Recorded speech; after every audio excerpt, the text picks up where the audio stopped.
the conductor of an orchestra is the only musician who doesn't make a sound, but he has a lot of power. But the power comes entirely from his ability to make other people powerful.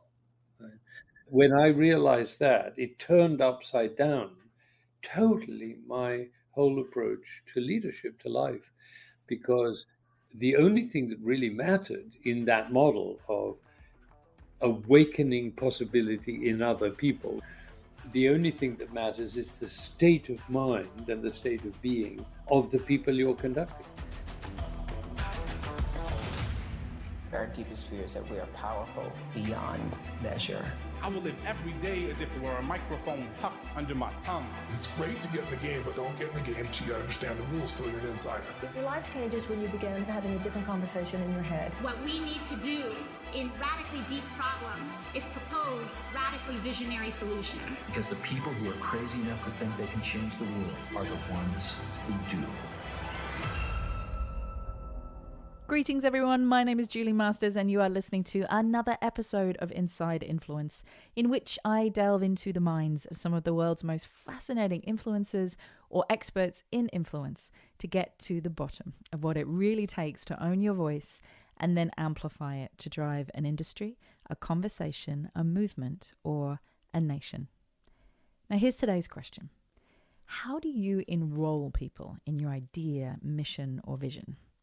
And I'm not just talking about engaging people or getting their attention, although, that's definitely one part of it. I'm talking about creating a call to action that is so visceral, so captivating, that those that hear it would take great risks, attempt seemingly insurmountable challenges in order to not only travel that road, but travel that road with you. Today's episode is a deep look at that question. The question of how we stand in possibility so unshakably that others are compelled to stand with us.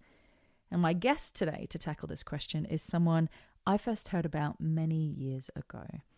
I was in the US having coffee with a friend and colleague of mine in the speaking industry, and I had asked him to name the best speaker he had ever seen. Now, he had been in the industry for decades until this point and is one of the most respected people that I know of in that space. And I thought that he would kind of struggle with that question, and he didn't.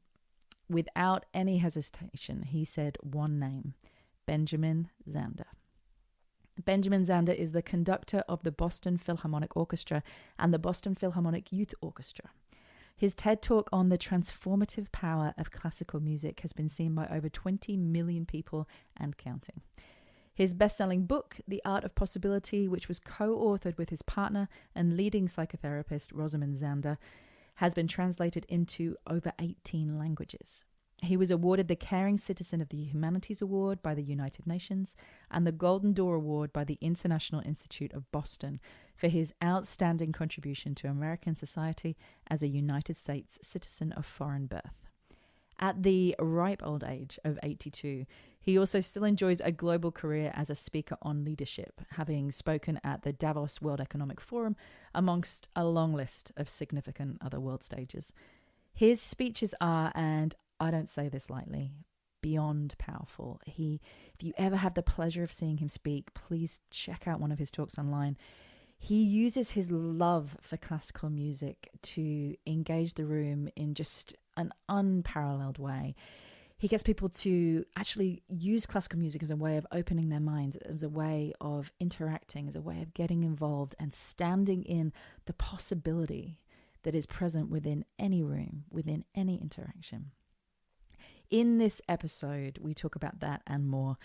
We take a road that's often less traveled in leadership, influence, and relationships. And sections, was many sections, but some sections of that road include why choosing to stand in possibility is the greatest discipline of our lives, and the impact that that choice can have not only on those around us, but also on some of the greatest challenges we currently face as a global community.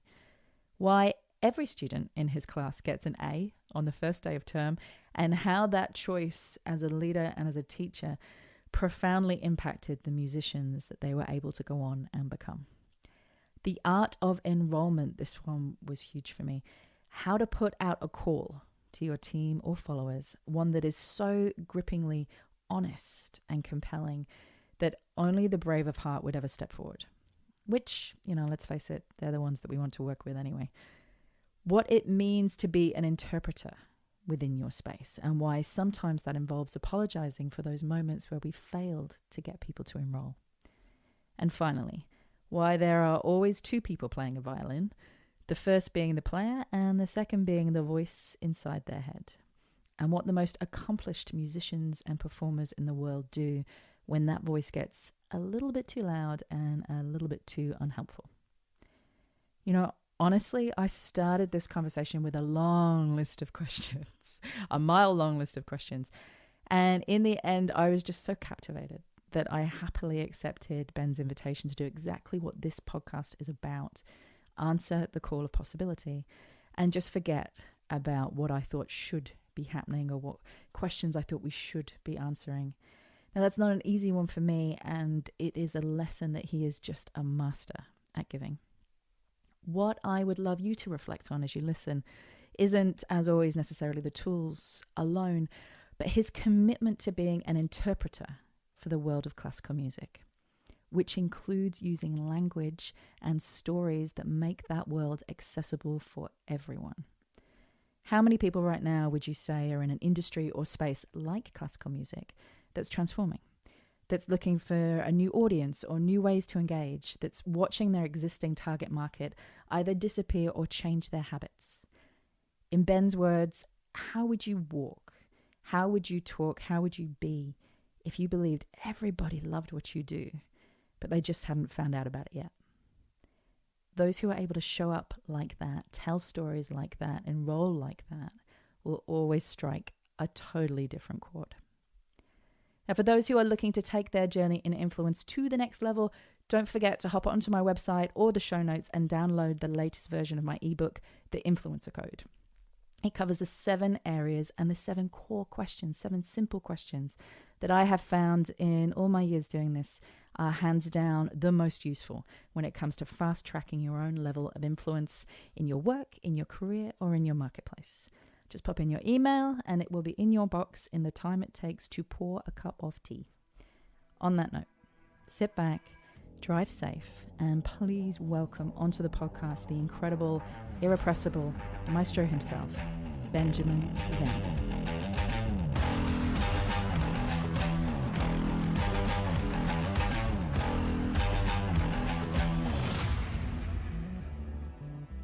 Welcome to the podcast, Benjamin Zander. It's a pleasure to be here. It's such a pleasure to have you here. I have admired your work for many years, as we were just discussing. But before we get into the whys of that, I'm going to kick off with the question that I often kick the podcast off with, and that is, usually people who have incredible ideas, have access to incredible ideas, they tend to find them before anybody else does. They tend to have a radar. So I like to kick off by asking, is there one particular idea, either in relation to your work or not in relation to your work, that's really caught your attention recently, that's had an impact on you? Well, it was very interesting because when you sent me that question, I thought about it quite a bit, and I kept coming back to the same question. And it's not a new question. It's, if you like, an eternal question, and one which has actually guided my life for since I was about half my life. I'm now 82, and it dawned on me at the age of about 43 or something. So it's about half my life. And it's a question that is fundamental to our existence, which is that every time we open our mouths, we have a choice.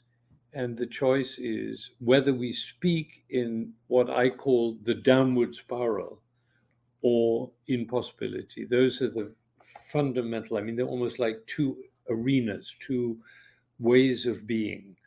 And that has been a guiding idea for me in my teaching, in my communication, in my relationship to people. And whenever I go out to share my experience of life, and if possible, guide young people particularly towards a richer, fuller, more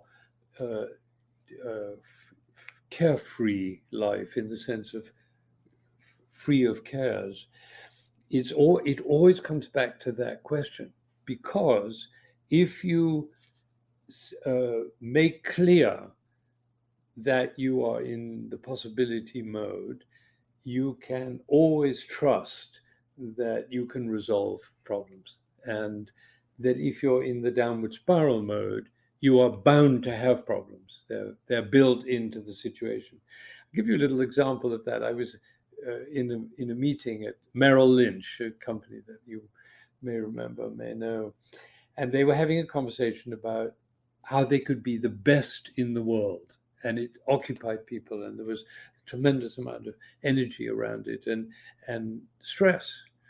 And then suddenly a woman spoke up and said, why don't we talk about how we can be the best for the world? And instantaneously, the entire atmosphere in the room changed. The mood, the tone, the energy became different, and a completely different conversation arose as a result of it. So my premise is that if you stand in the world, in that distinction between downward spiral, and if I can just briefly speak about it in a fuller way, the downward spiral is actually a downward or upward spiral. So it is the world of success and failure, of winning and losing, and therefore also of fear and pressure, also elation and excitement, all the experiences surrounding that dichotomy between winning and losing. The world of possibility is a world of inclusion, of joy, of love, of expression, of music, of course, and they give out different vibrancies, they give out different energies. So a conversation between my brother and a fellow parent when they went to a school football game of their children, they walked away from the field, and my brother said, wasn't that a wonderful game? And the other parent said, how can you say that? We lost. All right. These two people were standing in a different conversation. One was standing in the joy of a game and the pleasure of energy and athletics and communication and all those things. The other parent was standing in winning is all that matters. Right? And if you win, it's great. And if you lose, it's terrible.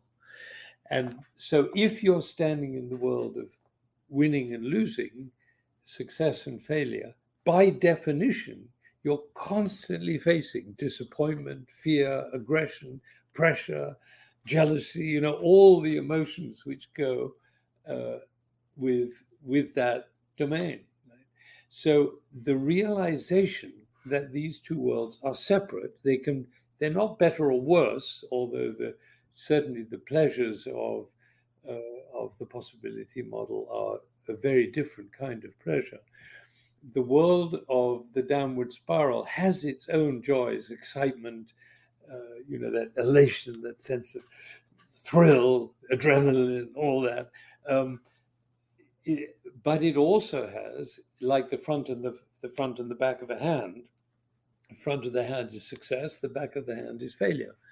And if you realize that, if you are fully conscious of the fact that when you go into a game, somebody will win and somebody will lose, and it's fine, then you already automatically have moved into possibility because you've recognized. If you're at the mercy of the emotions, what you get is disease, right? That's where it comes from. That's where the word disease comes from, is disease.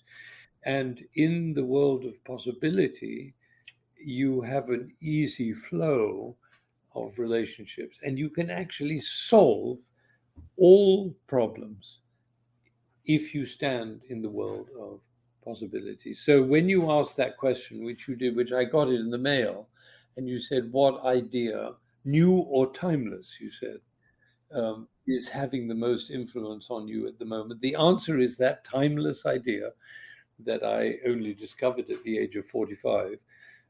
What I did was I had an opportunity to really think through what it is that we're doing in our connection with people. And I made a very important discovery, which you'd think I would have noticed already, but the conductor of an orchestra doesn't make a sound, right? So he's the only musician who doesn't make a sound, and but he has a lot of power. But the power comes entirely from his ability to make other people powerful. Right? And that, when I realized that, it turned upside down totally my whole approach to leadership, to life, because the only thing that really mattered in that model of awakening possibility in other people, which is essentially what we're talking about, the only thing that matters is the state of mind and the state of being of the people you're conducting. And the attention then goes in a completely different place. And what I discovered was I could always tell whether I was being effective in that model, which was if the eyes of the people in the orchestra were shining, then I could tell that we were doing it. And if the eyes aren't shining, then I could discover we could ask a question. And the question is, who am I being that my players' eyes are not shining? And we could do that with our children too, with our lovers and with our co-workers and so on. So the eyes, the shining eyes, became the main model, the main means of knowing how we were doing. So the whole model changed completely, and I started speaking to corporations and to groups and schools and all sorts of things about leadership. And at my side was Benjamin Zander, who is a philosopher and a therapist, and who could draw on a lifetime of enabling people to have fuller and happier lives. And so out of that came the book, The Art of Possibility.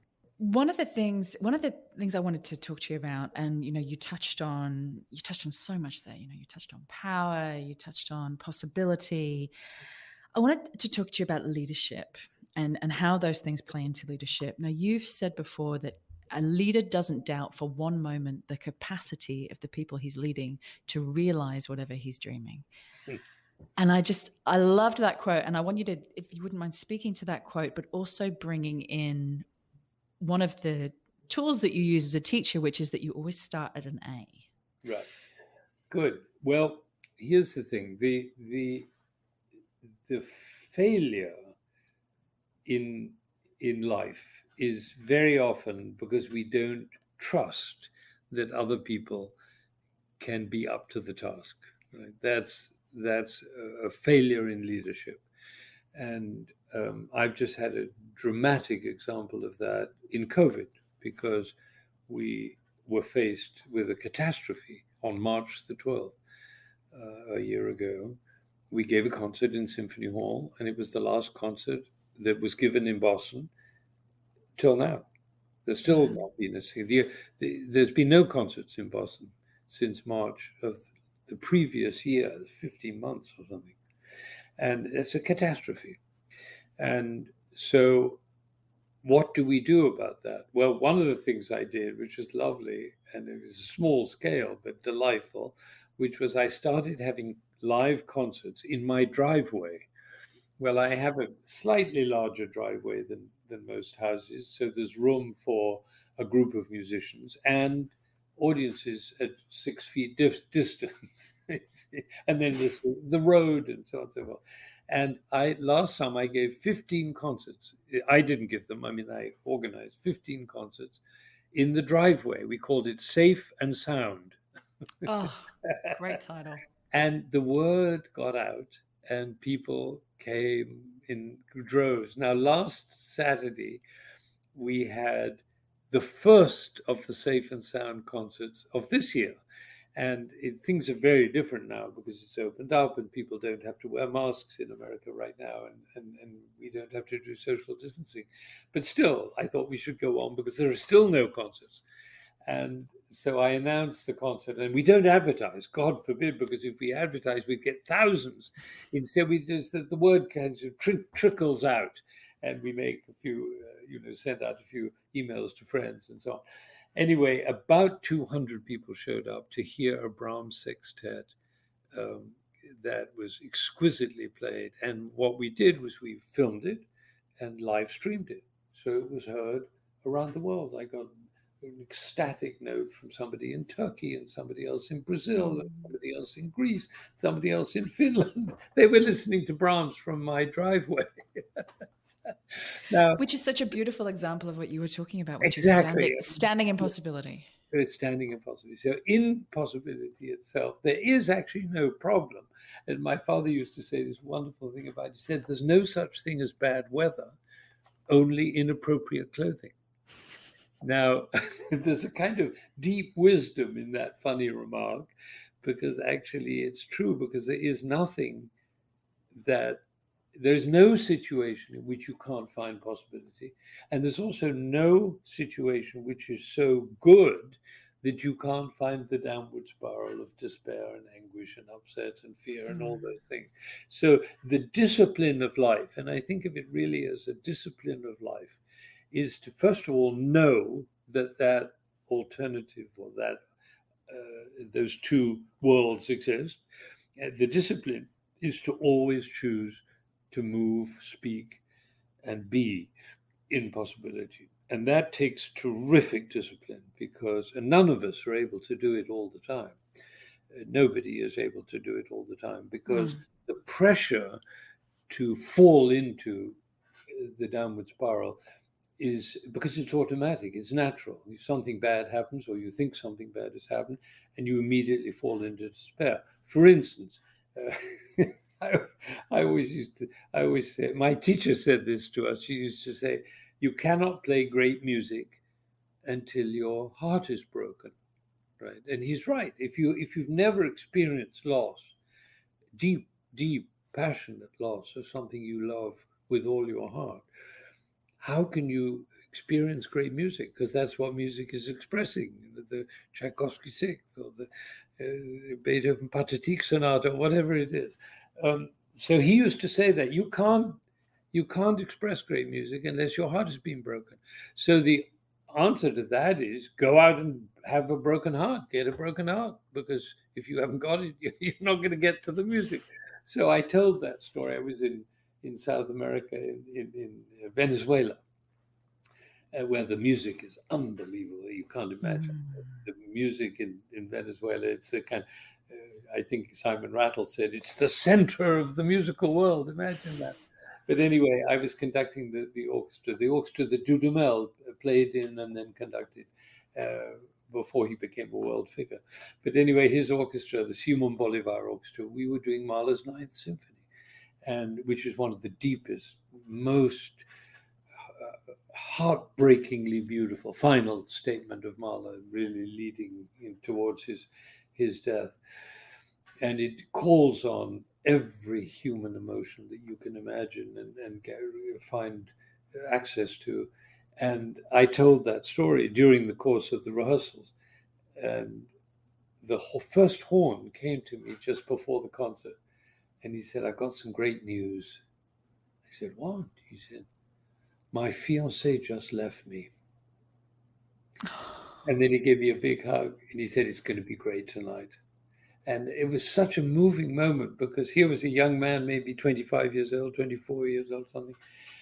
And he understood that music gives us access to the soul, to the deep feelings, to the emotions, to all that human beings are capable of experiencing and expressing. And without that doorway of deep sorrow or deep joy or deep feelings, we can't get there. We can't get into the magic garden. And he understood that. And he knew that although he'd suffered this terrible blow of his fiancée, I mean, this is normally he'd be in such despair that he would call in sick and say, I can't play the concert. Not at all, he said.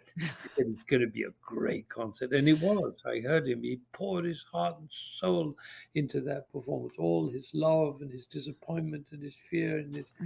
And then, of course, all those emotions which usually belong in the destructive arena of winning and losing and success and failure suddenly became gloriously apparent in the world of possibility.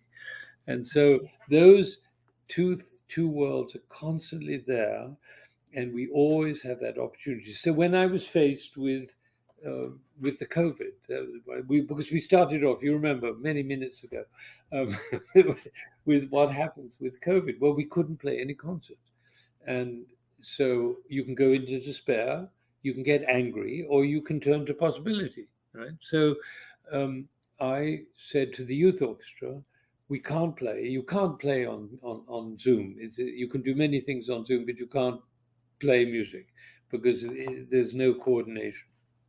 So there's no point trying. Many people did try, and there's some people came up with lovely solutions to various tricks of strategy to make Zoom work. But I wasn't interested in that. Either you make music or you don't. I said the only musician who's silent is the conductor. And so I said, we have an opportunity here to do something very special. I said, first of all, I sent out, there are 100 people in the youth orchestra, and many of them were not in Boston. One of them was in Korea, and one of them was in Texas, and so wherever. So I sent out to them all a letter, which I read, or I printed in the letter, the advertisement that Shackleton sent out when he was looking for men to join his trip to the Antarctic, right? And it's a wonderful advertisement, and I have it here. This is what it says: men wanted for hazardous journey, small wages, bitter cold, long months of complete darkness, constant danger, safe return doubtful, honor and recognition only in case of success. And he got the 28 men that he needed to go on that journey, and they all came back at the end of it. Now, so I sent that letter out, and I said, I don't oblige you to do this, because you may decide to sort of sit out until we can play again. But those of you who have the stomach for it, we're going to go on a journey. And the journey is this: we're going to imagine that we're all conductors, whether you're a cello player or a flute player or a trombone player or a horn or harp player, whatever, you are the conductor, meaning responsible for the whole. You've got to learn the score, you've got to know what everybody's doing, you've got to understand the musical shaping, all the interpretive decisions, you've got to be a master of leadership and how to deal with people and so on. And so over the year, every week we met for 2 hours on Saturday afternoon at 2:30, 2:30, the regular rehearsal time. And one of the students who was in Korea, I said, Amy, it's going to be 2:30 in the morning. And she said, I do not consider that a problem. Now, do you see, in possibility, the whole thing changes. Everything changes. You suddenly don't feel tired. You have resources of energy and of joy and of participation and so on. And incidentally, when I sent out that message discouraging them from joining, of the 100, 70 signed up and 50 went on the trip on a regular basis every week. Well, that's 50%. And so we did that for the whole year, 24 classes, and they came out of it with a deep understanding of the totality of music, of the responsibility of the whole, of being at the center, leading from wherever they were. Can you imagine what that's going to do for their lives and for their work, and what the orchestra is going to sound like in September when we actually come together? So that's an example of there is always a pathway to possibility. And Roz, my partner Roz, has written a new book. You probably don't know it. It's been out a while, but it's called Pathways to Possibility. And that's another form of this way of being, this way of thinking, that gives you a constant pathway forward, whatever the circumstances. The circumstances actually aren't very important, although we think the circumstances are everything, but they're not. I want to just dive into something that you've spoken about, because I think it's not actually a question I prepared for you, but it's one that's on my mind listening to you talk right now. And it's around the biggest job that we have as leaders. One of the biggest jobs you have as a conductor and a teacher is getting people to answer the call. And what you did there with the Shackleton letter, you are sending out a call to people. This is our adventure. Are you ready for it? Are you up to it? There's only a few people who are going to answer this call. What have you learnt about getting people to answer the call that you put out? All right. Now, here's the thing. This is beautiful. It's a beautiful question, and it's a very, very serious matter, what you're talking about here. And as usual, I'm going to tell you a story. Please. Do I ever fail you with the story? Okay. All right. Here's the story. I was teaching at a school in Boston called Walnut Hill School. It's a wonderful school for the arts.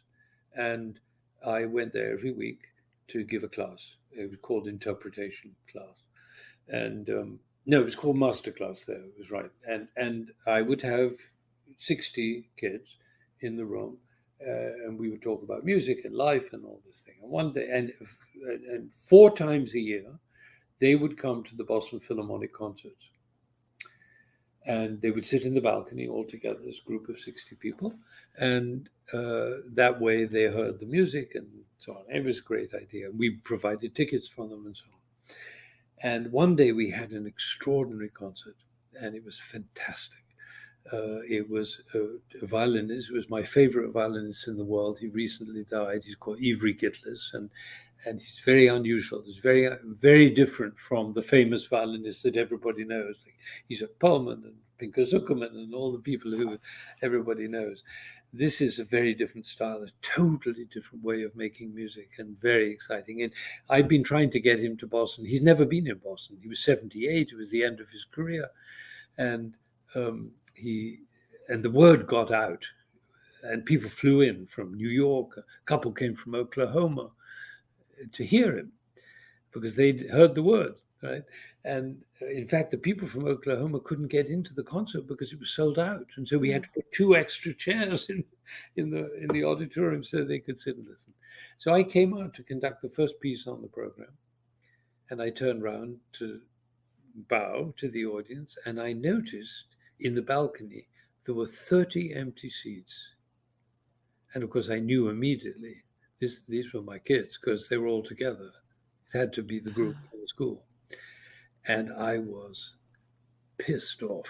I was really angry. And the next day, I was driving to the school to give my class, and I was still in an irritated, angry state. And I called Roz, and we were on the phone from the car. And I told her, these stupid kids, these idiots, these irresponsible, they didn't come to the concert. I had found out, meanwhile, that they'd gone to the mall shopping. And I was just livid. And she said, she listened to me for a while, and then she said, remember to apologize. I said, well, what do you mean apologize? Why should I apologize? What have I got to find? I mean, they knew they had to come. They were taking tickets from other people. They were keeping people away. And she said again, remember to apologize. And then she put down the receiver. So I was driving along thinking, what on earth did she mean? And then I thought about it. And then it suddenly came to me. And I went into the class and I said, kids, I'm so sorry. I didn't tell you about this violinist. I didn't tell you that the sound of his instrument, just to hear the sound coming out of his instrument, would transform your relationship to music for the rest of your life. I didn't tell you that. So I let us all down. I'm so, so sorry. So the outcome of that is, if people don't do what you want them to do, you can always apologize. Because you didn't enroll them. Now, that is a profound realization. And for people in our profession, which depends on people doing what we want them to do, it's all a matter of enrollment. And we forget that. We blame people for not doing what we want them to do, listen to our music, come to our concerts. The lovely Sol Hurok remarked, the impresario in New York, Russian he was. He said, if they don't want to come to your concert, there's nothing you can do to stop them. And I often tell that story because it's very profound, the realization you can apologize for people when they don't do what you want them to do. Right? It's a very profound idea. One day I was sitting in a restaurant after giving a talk to 1,500 people in a big hall, and a lady came up to me and she had tears in her eyes and she said, "I want to thank you. You saved my marriage today." I said, "What?" She said, "Yes, my husband is moving out while I'm at this conference, and I wanted to tell you what happened. When you told that story, I ran upstairs and I called him. The moving truck was outside the house. And I said, please send the truck away. I apologize." And he did. Sent the truck away. And so we're not talking about trivial matters here. We're talking about deep concerns of the human heart. And the realization, and I'll tell you one more story because this is so important. My father wrote a pamphlet in 1947, which was the year before the Jewish state was founded. And it was addressed to the Jewish people. And it's called, "Is This the Way?" And it was an answer to another pamphlet that had been written called "This Is the Way." But this was the question. He said to his fellow Jewish people, he said, "We are about to set up our homeland in Palestine," which is understandable given our history. However, in order to do so, we're asking of the Arab people the ultimate sacrifice, which is to give up their land. If we remember that in every conversation and in every interaction, we will find them the most courteous of people. And if we forget it, we'll be doomed to eternal struggle. Now, there was great wisdom in his and prescience in that statement. Of course, the Jewish people ignored him. In fact, they were quite angry with him for even suggesting such a thing. But that is a realization of an understanding that enrollment, being, as it were, in the other person's shoes and bringing them into your world through your enthusiasm, through your love, through your understanding, is the secret of this issue. How do you get people to do what you want them to do? It's all a matter of enrollment. And that takes not pressure, not manipulation, not strategy, not all those, that's all downward spiral stuff in order to, win to get a better deal, to get a one-up on somebody. That's all in the downward spiral. But if you feel very passionate about something and you love it deeply and you want other people to join it, then the art of enrollment is, and of course with the lovely quotation which you pointed out about never doubt the capacity of the people you're leading to realize whatever you're dreaming. Imagine if Martin Luther King had said, "I have a dream." Of course, I'm not sure they'll be up to it. That immediately takes away the effect of it. So these are difficult ideas in a way, although it's also quite simple in an important way. Don't you? No, I think that there's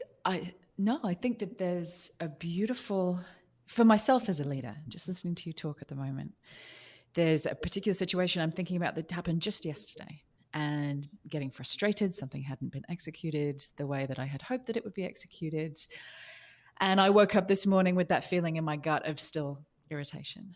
And just listening to you speak, that incredibly simple but profound frame between putting out the call, enrolling, and apologizing and saying, you know what, I obviously didn't make it clear enough how important this was to me, or what this would achieve for us as we move forward, and how vital it is. What's the best for us? That's the question. And you weren't thinking what's the best for me, or even what can you offer to the other person that no, it's for what's best for us is always the question.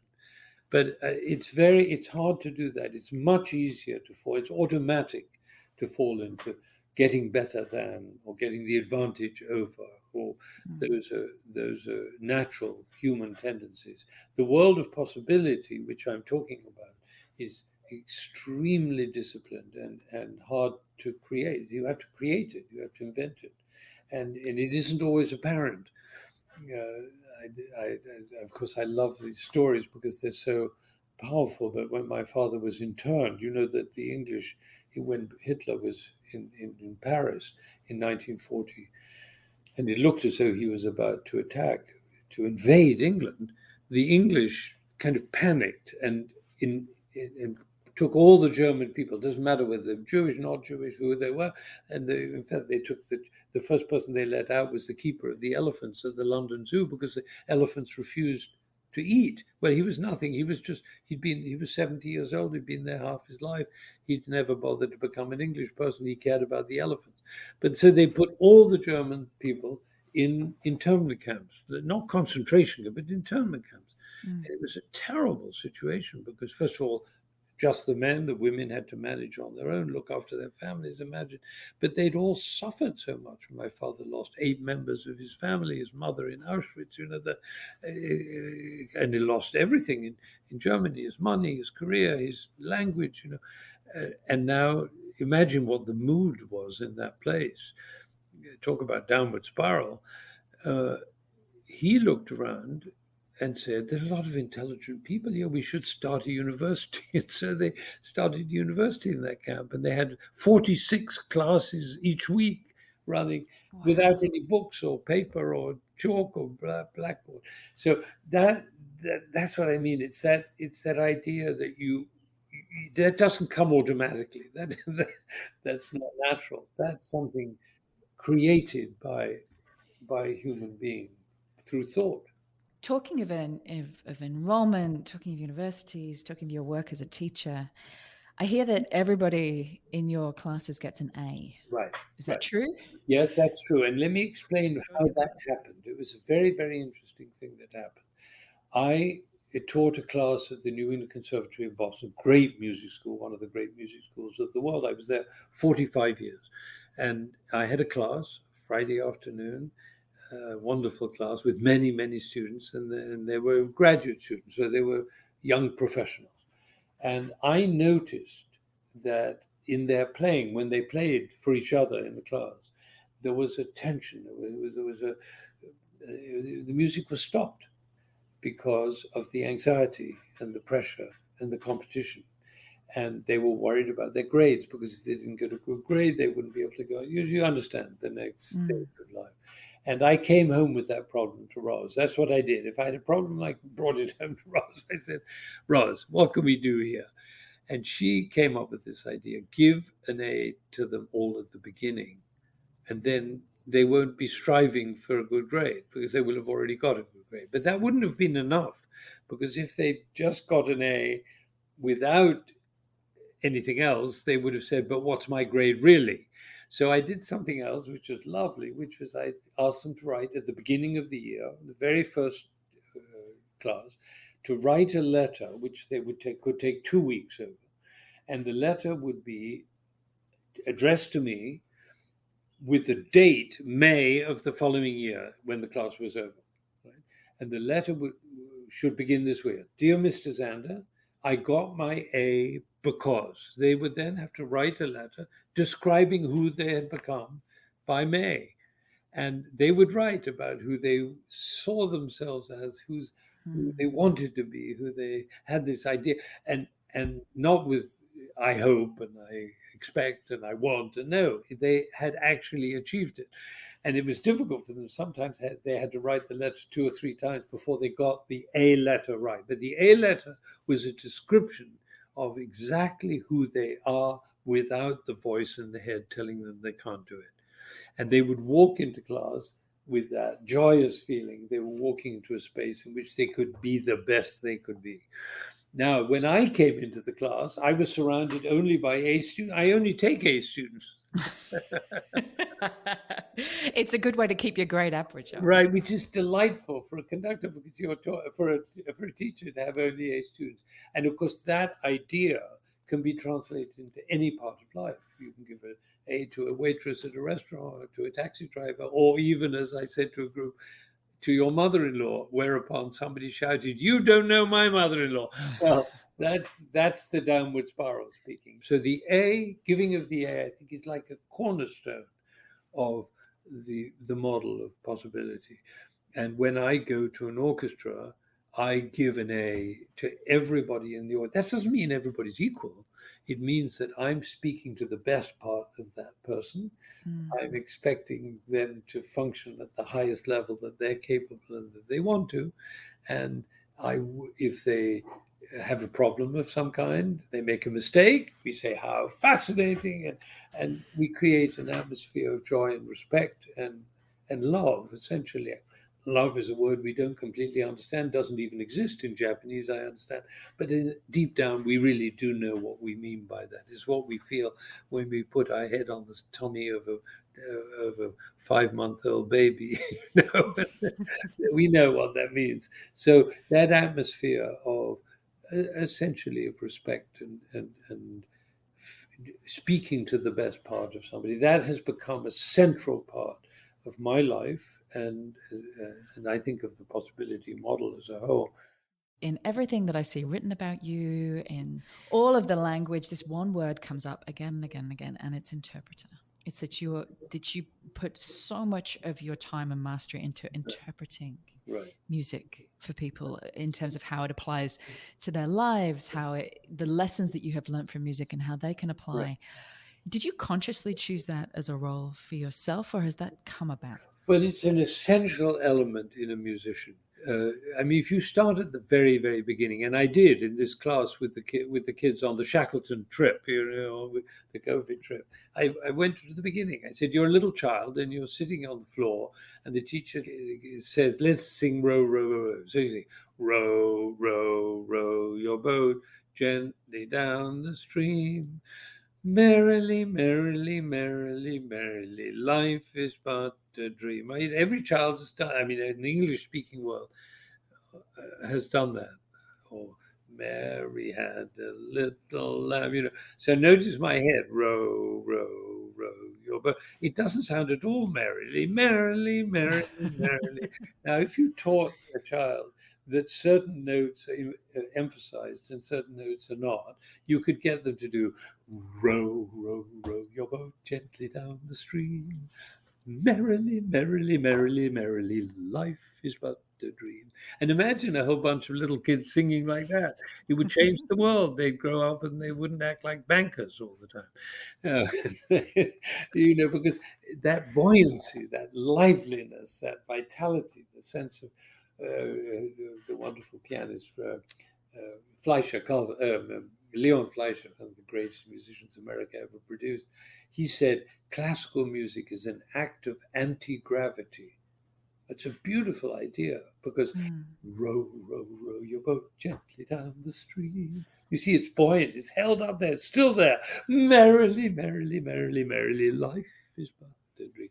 That's an interpretation. That's going beyond what's routine, what's normal, what we do on automatic pilot. And so interpretation is always the other way, not on automatic pilot. And if you think deeply about music, as I have now, I'm 82 years old, and I've thought a lot about music, and I realize that what used to be understood, if I was sitting at the piano, I could demonstrate it, and I was thinking with my assistant, should I be at the piano or should I? No, we decided I'd be here at the computer, so I can't do it. But on my TED Talk, for instance, which has now been seen by over 20 million people, apparently, I take this premise. Everybody loves classical music. They just haven't found out about it yet. Right? Many people haven't found out. That's the premise. And I prove it. I don't just give statistics. I actually go through the process of taking a piece of music, which is the Chopin E minor prelude, which is a piece that I can actually play because I'm not a pianist,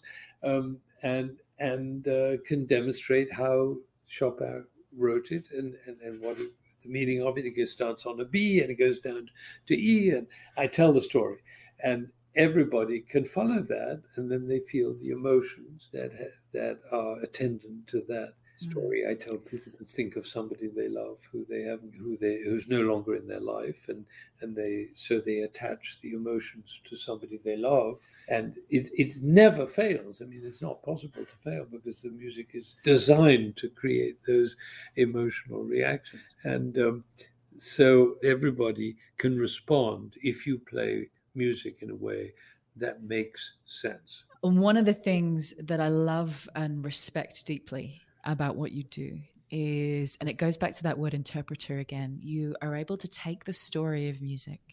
You're able to take the story of a song, of a note, take that story and make it my story, make it somebody else's story. Yeah. And I think that that's one of the core traits of leadership, that you're able to take a story and make it the story of somebody else. It's the call to enrol. Right. There was this story that you told, which I think highlights that beautifully, of when you were working with some street children in Ireland and teaching them about classical music. Do you recall that story? Yes, now I do remember that.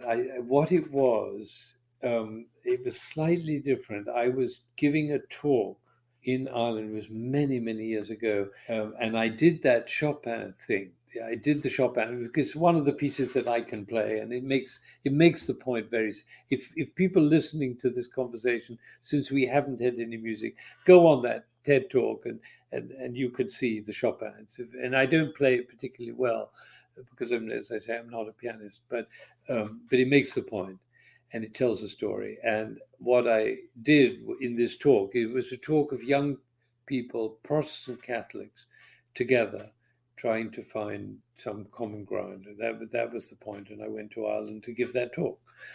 And the next morning, one of the young people, he came up to me and he said, I've never listened to classical music in my life, but when you played that shopping piece, he thought it was a shopping piece. He'd never heard the word Chopin. He thought it was a shopping piece. He said, I got tears in my eyes, and I felt, and I can't remember exactly what he said, but it was something like that he was deeply, deeply moved by it, and it had a tremendous effect on him.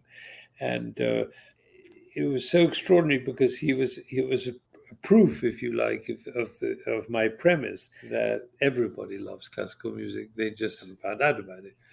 And he said, my brother was shot last year, and at the time I didn't cry, but when you asked me to think of somebody who was missing in my life, he was the one I thought about. And when that music started and you were playing, I felt the tears streaming down my face. And it was the first time I'd ever cried for my brother. And I want to thank you for that. And it obviously had moved you because you're telling the story, and it moved me. And here we are 15 years later telling the story. It's unexpected. It's just not what it's a tough Irish kid in the middle of war. Moved by a Chopin prelude. One of my final questions for you, and you have said that whenever someone is playing an instrument, there are two people playing the violin. There's the person playing and the person whispering in his or her ear. I think we can all guess, but who is that person whispering, and how have you come to learn how to master that voice? Right, that's a beautiful question. Well, the person, of course, is you speaking. There are two people in your life. There's the downward spiral, which is out to get you. It's invented. It's an invented voice and telling an invented story. You're not good enough. Other people are better. You're going to make a mistake. There's a difficult passage coming up. You're going to make a mistake. And that's out to get you. And the other voice is the one of possibility, which is you have a beautiful piece of music and you want to share it with the people in the audience who can't wait to receive it. That's the model of possible. That's possible, right? And if you trust, as I do deeply, that music beautifully played and beautifully interpreted can actually change the lives of people in the audience, then that's the one to be, that's the conversation to be in.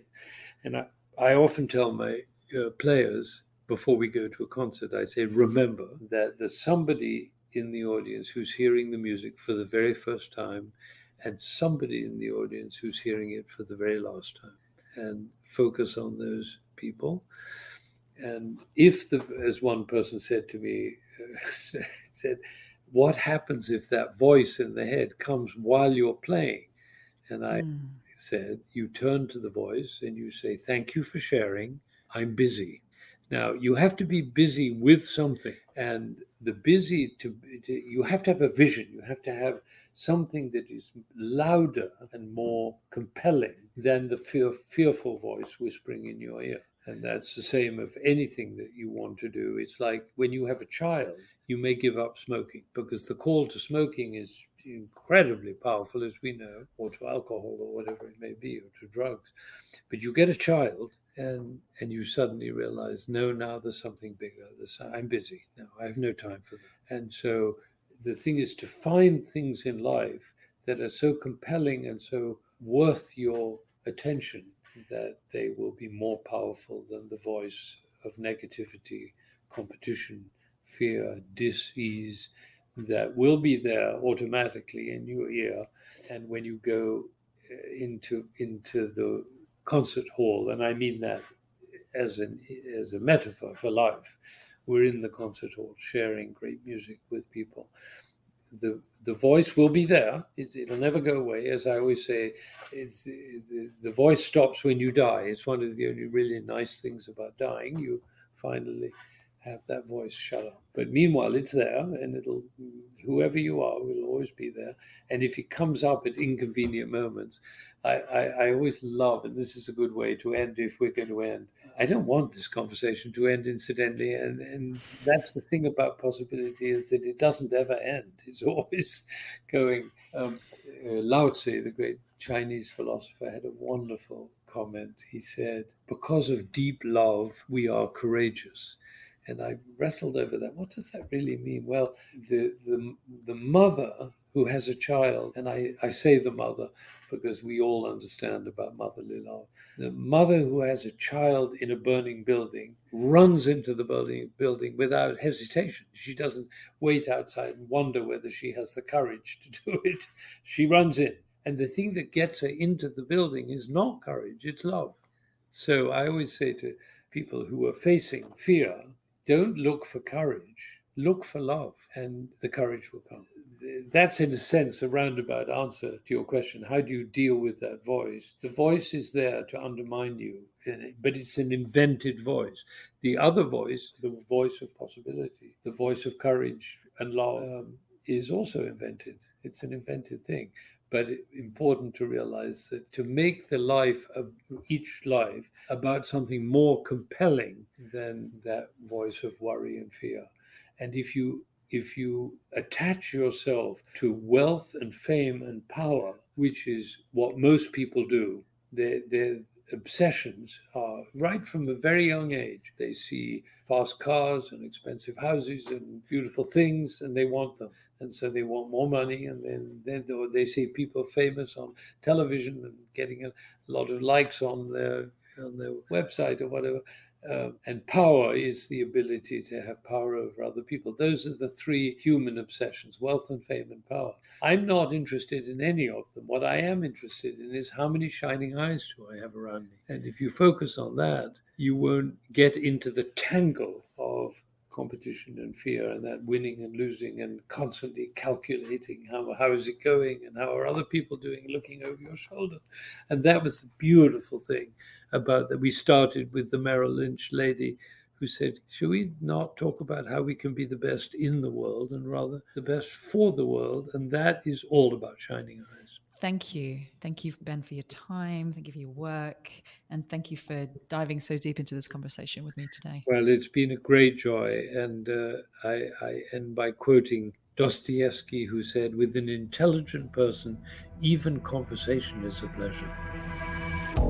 Thanks so much for listening. I hope you enjoyed this episode and have seized hold of at least one tool, idea, or mindset that will help you start raising your own level of influence. Now, for those of you who want to take the next step in your journey or would just love a roadmap to becoming the most influential voice, idea, or brand in your space, then I have good news.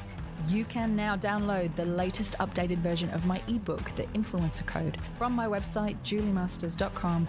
Also, there's a link in the show notes. Just pop in your email address, and I promise I will not spam you, but it is jam-packed full of ideas, tools, and case studies that I have come across in my now 20 plus years of doing this work.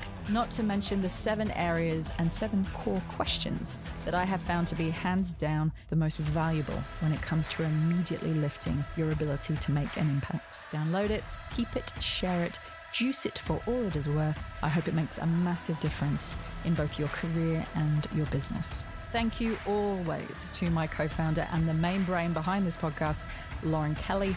You kick my butt in all the right ways. Thank you for making it happen. And if you did enjoy the show, then we would love you to share this podcast and leave us a review on iTunes, Google, Stitcher, whatever your platform of choice happens to be. And don't forget to subscribe to make sure that you never miss an episode.